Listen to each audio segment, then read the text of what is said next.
I founded the Haitian Creole Language Institute of New York in the fall of 2013.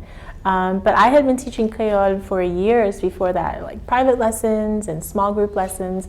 And then about a year and a half into founding my institute, I was organizing this event called Mother Tongues United, which is my way of sort of like pushing people's buttons a little bit. I like to bring together speakers from different language communities of languages that I like to describe as historically undervalued. And for me, that's a press to ask people, like, how do you assign value to a language? Like, who gets to do that? So that's my way of sort of pressing people's buttons. Not like you do, though. Like I do. And in the spring of 2015, I had reached out to the Center for Latin American and Caribbean Studies at NYU because they run a really amazing Quechua program. And Quechua is a language that's spoken in the Andes in South America. And one of the languages I wanted to feature at my community event was Quechua.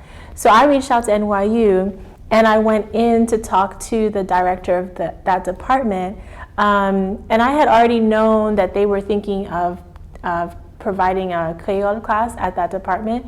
And I went in to talk to her, and then at the end of the talk, it was like, so do you want to teach here? And I was like, oh, okay. And that's how it started? That's how it started. So my institute is actually a completely separate space from NYU. It's 100% unaffiliated. And I work at NYU as myself, as Wynnie Lamour. So it's like an independent contractor?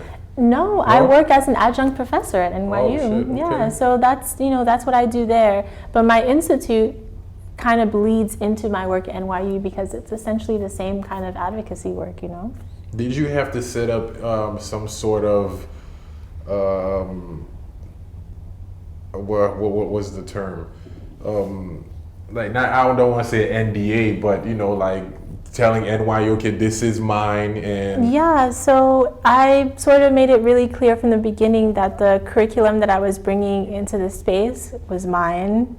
The content that I bring is mine because I write a lot of original content for my work. So as you might have found, as you've done your own advocacy work, there isn't a lot of content to teach Creole. Right.